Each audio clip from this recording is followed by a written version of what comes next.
Skibidi, ഡെലൂലു, ഇൻസ്പോ അങ്ങനെ നിഘണ്ടുവിലില്ലാത്ത നിരവധി വാക്കുകളാണ് ജെൻസിയുടെയും ജെൻ ആൽഫയുടെയും സംഭാഷണങ്ങളിൽ വന്നുപോകുന്നത്. ഈ വാക്കുകൾ കേൾക്കുന്ന പലരും അർത്ഥം പോലും അറിയാതെ വായ പൊളിച്ചു നിന്ന് പോയിട്ടുണ്ടാവും. എന്നാൽ ഇനി അതിന്റെ ആവശ്യം വരില്ല. ഈ വാക്കുകളുടെ അർത്ഥമൊക്കെ ഇനി കേംബ്രിഡ്ജ് നിഘണ്ടുവിൽ നിന്ന് പഠിക്കാം. പുതുതായി 6000-ലധികം വാക്കുകളും ശൈലികളുമാണ് കേംബ്രിഡ്ജ് നിഘണ്ടുവിൽ ഉൾപ്പെടുത്തിയിരിക്കുന്നത്.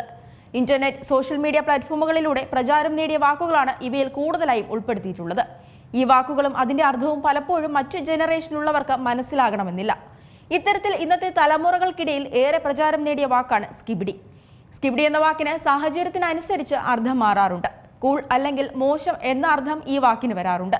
ചില ഘട്ടങ്ങളിൽ തമാശയായി ഒരു വാചകത്തിൽ ചേർക്കാൻ മാത്രമായും ഈ വാക്ക് ഉപയോഗിക്കുന്നു. സ്കിബിഡി എ ടോയ്ലറ്റ് എന്നൊരു യൂട്യൂബ് സീരീസിൽ നിന്നാണ് ഈ വാക്ക് പ്രശസ്തമാകുന്നത്. അത്തരത്തിൽ ഇന്ന് ഉപയോഗിക്കുന്ന മറ്റൊരു വാക്കാണ് ഡെലൂലു. ഡെലൂഷണൽ എന്ന വാക്കിന്റെ ചുരുക്കരൂപമായി ഇതിന്റെ അർത്ഥം എന്തെന്നാൽ യഥാർത്ഥമല്ലാത്ത കാര്യങ്ങൾ സത്യമെന്ന് വിശ്വസിക്കുന്നതാണ്. ട്രഡീഷണൽ വൈഫ് എന്നതിന്റെ ചുരുക്കപ്പേരായി വന്ന ത്രെഡ് വൈഫാണ് മറ്റൊരു പേര്.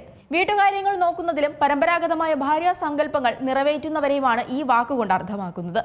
സോഷ്യൽ മീഡിയയിൽ ഈ ജീവിത രീതികളെ അനുകൂലിച്ച് പോസ്റ്റുകൾ ഇടുന്ന സ്ത്രീകളെ ഇത്തരത്തിൽ വിശേഷിപ്പിക്കാറുണ്ട്. ബ്രോ, ഒലിഗാർക്കി എന്നീ രണ്ട് വാക്കുകൾ ചേർന്ന ബ്രോളിഗാർക്കി നിഘണ്ടുവിൽ ഇടം പിടിച്ച മറ്റൊരു വാക്കാണ്. സമ്പത്തുള്ളവരെയും സാങ്കേതിക വിദ്യാരംഗത്ത് പ്രവർത്തിക്കുന്നവരിലും സ്വാധീനമുണ്ടാക്കാൻ ശ്രമിക്കുന്ന പുരുഷന്മാരെ പറയാൻ ഉപയോഗിക്കുന്ന വാക്കാണിത്. വീട്ടിൽ വെറുതെ ഇരിക്കുമ്പോഴും ജോലി ചെയ്യുന്നുണ്ടെന്ന് പുറമേ കാണിക്കുന്നവരെ പറയാൻ ഉപയോഗിക്കുന്ന മറ്റൊരു വാക്കാണ് മൗസ് ജിഗ്ലർ. ലുക്ക് എന്ന വാക്കിന്റെ പുതിയ രൂപമായി പറയുന്ന ല്യൂക്കും ജെൻസികൾക്കിടയിൽ പ്രശസ്തമാണ്. ഒരാളുടെ ഫാഷനെ അല്ലെങ്കിൽ വസ്ത്രധാരണ രീതിയെയും വിശേഷിപ്പിക്കാനാണ് ല്യൂക്ക് ഉപയോഗിക്കുന്നത്.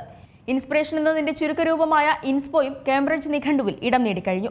അങ്ങനെ ജെൻസി കിഡ്സിന്റെ പുതിയ വാക്കുകൾ നിഘണ്ടുവിലെത്തിയതോടെ അർത്ഥം കണ്ടുപിടിക്കാൻ ഇനി ബുദ്ധിമുട്ടില്ല. ഏറ്റവും പുതിയ വാർത്തകളും വിശേഷങ്ങളും വിരൽ തുമ്പിലറിയാൻ സീ മലയാളം ന്യൂസ് എല്ലാ ഡിജിറ്റൽ പ്ലാറ്റ്ഫോമുകളിലും ലഭ്യം.